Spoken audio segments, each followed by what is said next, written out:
Alright guys, another YouTube video. I'm here with the co-founder of the Mendez Cartel. Say something, Preston. No one's seen this guy before. He is the third Mendez brother, and he's come back from a long trip. He's a very successful businessman. He's just come back from a long trip. Just came back from Germany, FIBO Expo 2023, and it was a successful mission, very successful. Yeah, there's three Mendez brothers. I'm the founder, he's a co-founder, there's another co-founder that lives in Colombia. We're all going to be reunited in a few weeks, so you'll see the whole Mendez brotherhood reunited. But this is the first time you're seeing this guy. He's by far the best business mind in the Mendez brotherhood, and he's going to make us rich. So I'm making my pre-workout right now. For my pre-workout, I have 3 products. I stack 3 products. And I use Alpha Line, by the way. Alpha Line is, for me, the best pre-workout, up there with MV Pre, but I'm having Alpha Line right now. I have the orange Gainsicle flavour. So this is about 325 milligrams caffeine. This is the pre-workout. I stack this with a pump product, which is great for blood flow to the muscles, really helps you get a great pump. It's got citrulline in, which really aids the blood flow to the muscles and makes you feel a lot fuller when you do your workout. And then I throw in a scoop of creatine, which I believe is probably the best natural supplement out there. So that's my pre-workout. All 3 of these go in here, shake that up, put some water in. I'll fill it up about halfway, and then I'm off to the gym.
So I'm currently halfway into my cut, and this week on my cut I'm employing a diet break. So I'm taking a week off dieting, and then after this week's finished I'll restart the second half of my cut and do another hard 6 weeks of cutting to try and get shredded for summer. Diet breaks are a very common technique. They're normally used to restart your metabolism.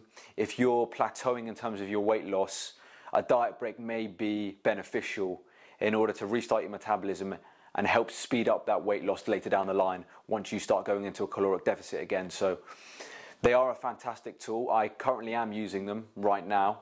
And it also provides me with a kind of mental break as well, a diet break. It gives me a little bit of a mental break from the cutting, because cutting is very hard on the body. You do feel very low energy all the time. So this week I am employing a diet break, and I do find it very, very useful when I do restart my cut. So it's the next day, guys. I'm in here. My split this week has been slightly different. It's kind of been an altered split. I still got in the gym 5 days a week, but this week was kind of a diet break, as I explained earlier. So my split's been slightly different.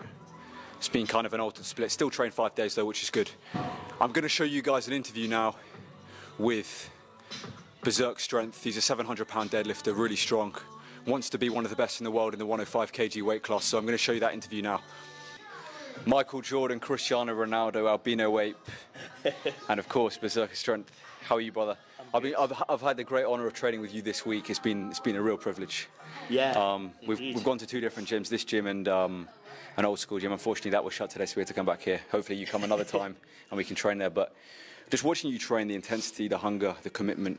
What keeps you inspired? What keeps you going week after week, staying at a high level? I mean, it's something crazy, to be completely honest. It's just I very much love the simplicity, brutality of pushing myself every week with heavy weights. That's the thing I love about strongman, is there's so much variety, so many different challenges to, you know, test yourself in. Some I'm great at, some I'm really not. So there's always something to work on, but then I always get, you know, weekly gratification as I progress. And yeah, it's very visceral, very primal. And I love it, simply. If there were no competitions and, you know, I had no competitive aspirations, I'd still train exactly as I do. Yeah, I mean, you're incredibly strong. You compete in the 105 kg strongman class. You've deadlifted 700 pounds. You have a goal of deadlifting 400 kilo, which I think you'll achieve in the next few years.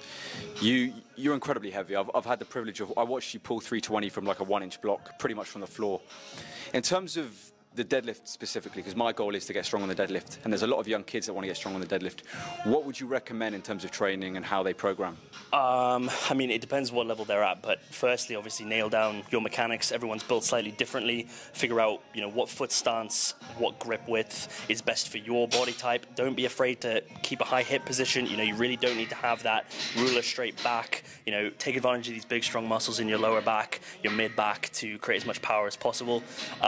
When you get a little bit too strong to progress in a linear fashion, start working on weak points, you know, stiff leg deadlifts, heavy leg presses, heavy box squats, lots of rows.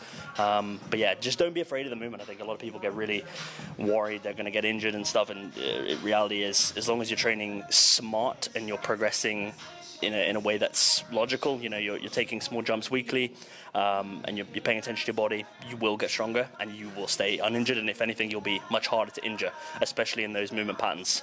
So yeah, I mean, I could talk about deadlift all day. It's my favorite thing to do. Yeah. But yeah, those would be the basics, and of course, like, train in a way that you enjoy. So if you can find a way to progress by training it 3 times a week, find a way to do that. If you want to train once every 10 days, do that. You know, there's no one size fits all approach. Yeah, so do lots of different variations and then kind of know your own body. Some people work better off training more frequently, like you train the deadlift variation or a variation 2 times a week. Yeah. Some people But like, then again, yeah. sorry to interrupt, but then again, that's because I'm at the level that I'm at, and I need to break through plateaus in a much more specific fashion. If you're more of a novice lifter, let's say a sub 200 deadlift or sub 180 deadlift, even depending on your body weight, just focus on nailing the movement pattern, training it in a linear fashion, adding weight each week, you know, building confidence mentally, and take small wins over time. You don't need to be too complicated with things. All right, last question, well, double question. First part of the question is, what's next on the horizon for you? You said you're going to compete start of 2024. Yes. You're going to use this year to build. And then the second part of the question, what do you think of Albino Ape taking such long rest time? He takes like a good 15 minutes. How long would you recommend in terms of rest time? So, to answer your first question, yeah, I mean, my main goal is start of 24 is to see what I can do in the pro circuit 105 in the US, see how I get on. You know, I have no real expectations until I test myself against better athletes. As for my boy Yusuf, Albino Ape, he's a big boy, super heavyweight guys do need a little bit more rest, but that being said, you know, your energy systems still need to be trained, you still need conditioning, so taking less than 10 minutes, unless you are hitting a 1 rep max, can be useful. That's all I'm going to say on that front. Beautiful, beautiful. Thank you very much. Give you a quick handshake here. Stare into the camera for a good 10 seconds. Oh, yeah. This guy's significantly bigger than me. And he's got far stronger grip. Thank you very much.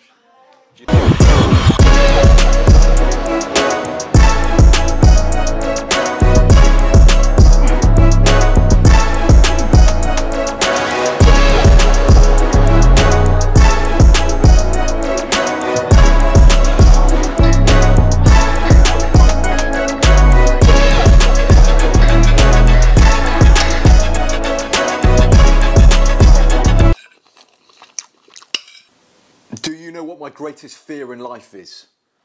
Dying skinny.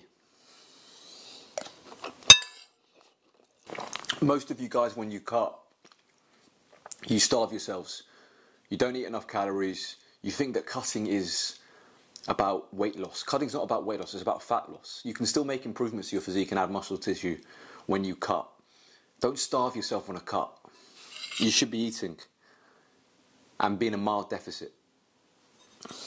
Alright guys, that's the video. Thank you for watching. Another video from the Mendez Cartel. We come out with videos every single Sunday, so stay tuned. I hope you gain some kind of value from this video.